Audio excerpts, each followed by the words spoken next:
కనకధరావస్తవం మనకి ఎక్కడ ఆవిర్భవించింది, ఎలా ఎవరికి ఎవరు దాన్ని చెప్పారు?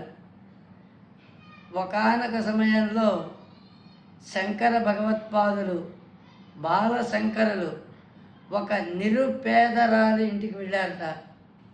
సన్యాసులు ఒక్కొక్క రోజు ఒక్కొక్క ఇంటికి వెళ్ళడం, వాళ్ళు ఏదో పెడితే ఆ భిక్షాన్ని తీసుకొచ్చుకొని వాళ్ళు వండుకొని తినడం అన్నమాట.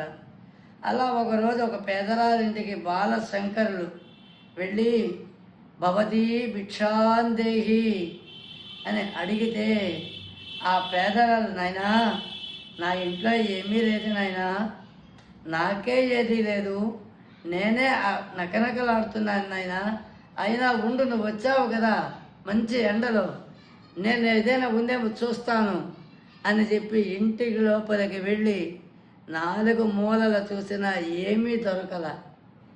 దేనికి పనికిరానటువంటి ఉసిరికాయ ఒకటి ఉంటే, నాయనా ఈ ఒక్క ఉసిరికాయ ఉంది నాయన, తీసుకుంటావంటే ఆ బాలశంకరులు ఆప్యాయతగా అనురాగంగా, అమ్మా ఈ అమ్మ భవతీ భిక్షాందేహి అని తీసుకోవడంతోనే ఆ యొక్క అమ్మ పైకి వెళ్ళి, ఆ ఇల్లు కూడా ఈ రోజుటికి ఉంది కర్ణాటకలో, ఆ ఇంటి పైకి వెళ్ళి చతుర్భుజాలు ధరించి ఈ 2 చేతులతోటి బంగారు ఉసిరికాయలు అట్లాగే కురిపించింది.